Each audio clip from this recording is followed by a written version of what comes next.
pushing forward. But the season's not going to be over regardless. If we're not good enough to win it, you tip your hat, you shake the hand, you move on to the next one, and you go on to your next goals. And again, trying to be the best you can be, whatever particular season. If you're good enough to win it, you're still in it, but it's not over. You got to keep playing. So we don't really sit around worrying about, what if. We just focus on just having a great Tuesday practice and just put our best foot forward. If you do that, then you can live whatever results you get as a competitor. But the way that the game went down here between these two teams last year, is it pretty easy to illustrate to these guys the difference an inch here and an inch there makes in this game between a win and a loss? Yeah, I think they definitely understand that. Not just because of that game. I mean, our guys understand that you've got to play well and you got to earn it, and especially when you're playing good teams, teams that are pretty evenly matched. You're not going to go on the road and beat NC State if you don't play well. It's just that simple. You don't go to Louisville and win that game if you don't play well. You don't go to Virginia Tech and win that game if you don't play well. You got to show up and you got to do the things that it takes to earn the win. And it's not any different this week, regardless of what happened last year. I mean, last year was a tough, hard-fought game. We were fortunate, came out on top, but that didn't have anything to do with this year. Coach, in games like this leading up, though, do you ever find yourself trying to manage emotions from certain guys? You ever see in practice that maybe a guy's a little too jacked up for the moment, you have to kind of reel them in when you see the stakes rising a little bit? Yeah, maybe some of the young guys, I think as a coach you're always teaching and you're always starting over in that aspect from a mindset standpoint with your team, because your team changes every year. If every year you had the same team back, you don't deal with some of those things. But that's where your leadership of your team comes into play. And again, if you do a good job of creating week in and week out that how critical this game is and how important it is, and playing to a standard and pride in your performance, then it's just the next game. And so you don't get distracted by all of that. And so that's what we try to work on around here, so that we don't have a lot of that where, we're playing this team, we got to really practice well. We really try to practice well every week.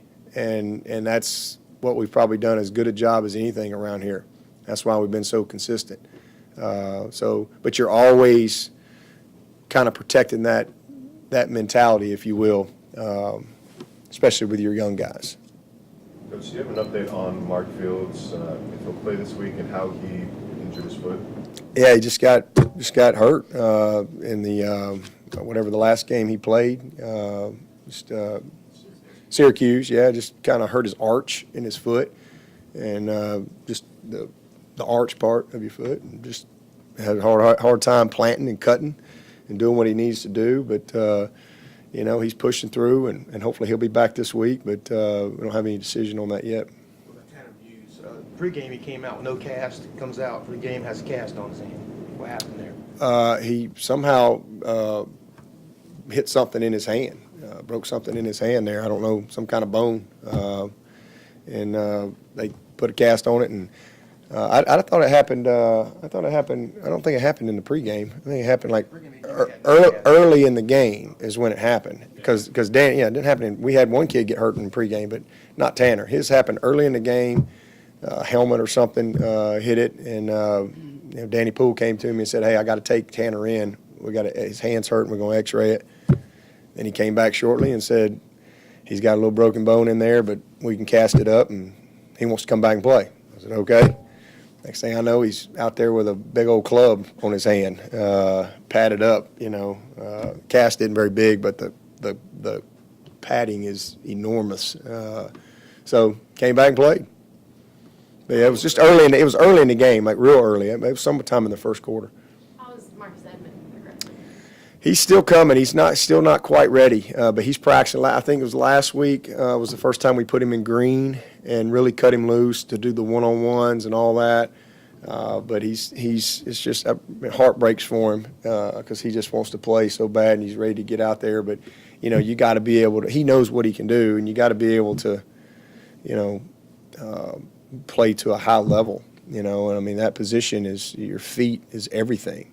Change of direction, lateral movement, weight transfer, and he's still not quite there. Like I said, I mean, almost been better off to have broken a bone in his foot. But those sometimes the type of midfoot sprain he's had just can linger and take time to heal up. But he's getting better, and at some point I think he'll be back.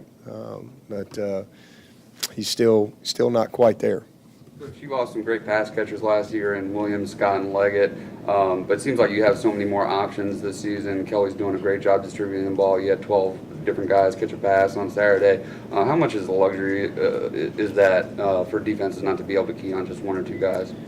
Well, it's huge. It's kind of what we talked about earlier. If you just kind of got one guy and he's not a dynamic guy, as far as Mike Williams, you weren't going to line him up in the backfield and hand it to him. You might put him in the slot and stuff like that. But there's only so much you can do with a guy like that. I mean, you can put him to the field, but he's pretty much going to be some type of receiver position. If you got one guy, they can scheme him up a little bit, but. We've always prided ourselves on having multiple playmakers and distributing the ball. That's no different. I just think we've got, great depth. We've got very good depth, and we've got some good young players that are going to be superstars at some point. And, it's a good position to be in right now to have the guys that we got. Along those same lines, you have a lot more competitive depth at running back. Last season against NC State, Wayne Gallman left the game early with a concussion, but now you've got more options there as well. Yeah, we do. Feaster is a sophomore, and I mean, he's done a lot of good things. He got a little hip pointer the other night. I limited him a little bit, but he's doing good. And then Travis is just learning every week, and I think going to be a very special player. And Fuller and 26 Choice really gave us some good sparks the other night. Gave us some good, tough, hard runs.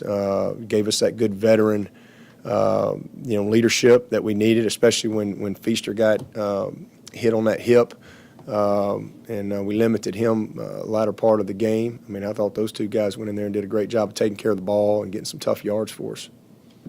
Was there any emphasis on pass protection for the running backs this week with the pass rushers that they have? Absolutely. Every week. I mean, that was the one thing, one of the things, there you go. There's an answer to whatever question coming out of the open date. We didn't give up any sacks. And our running backs, did a great job, of that and helping us. We threw it 33 times. So, I think we had 4.5 sacks by our running backs and 4.5 by the quarterbacks. And I think only 4 by our offensive line all year. So it was an area we needed to improve on, and we did that. So, yeah, I mean, it's an emphasis every single week, but they did a good job last week, everybody being on the same page, and certainly this week. They're not a big pressure team. They haven't really had to be with them dogs they got up front. They can create pressure. With them 4 guys they got. They're really good football players, and third down they have been a little bit more blitz oriented, but those backs have got to continue to progress for us this second half. When you were hired, Dabo, did you envision the program getting to this point someday, or did that kind of evolve over the first few years to where No, I envisioned it from day one. I mean, I've never done something and said, well, I just hope I can be mediocre. That's never been a mindset for me, ever.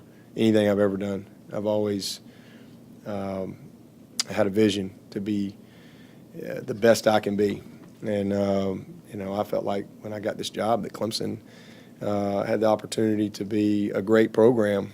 And we just had to fix a few things and just, get the right pieces in place and bring everybody together. And I think we've been able to do that. But absolutely, yeah. I mean, day one. I mean, it was one of my very first things I told the board is, hey, I want Clemson to become a model program. I don't want to be like anybody else. I want to be Clemson. And maybe one day we'll look up and other people might want to be like Clemson. Instead of us worrying about other people, let's just be great where we are. So, yeah, that vision was from day one.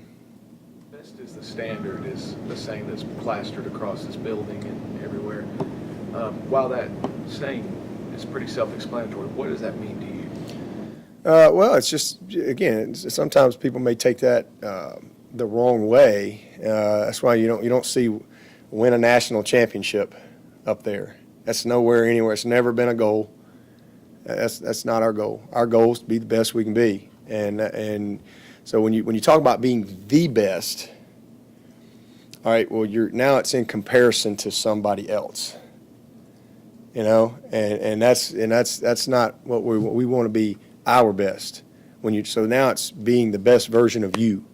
It just whatever God gave you, just the best you can possibly be.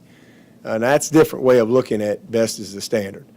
And so and that applies in every area, whether it's from a university standpoint, the best coach you can be, the best player you can be. Maybe you're a walk-on. You're probably never going to be the starter, but man, just be the best that you can be in everything that you do. And that's kind of what All In is about. It's about a commitment to be the best you can be on and off the field in everything you do. And collectively, if we're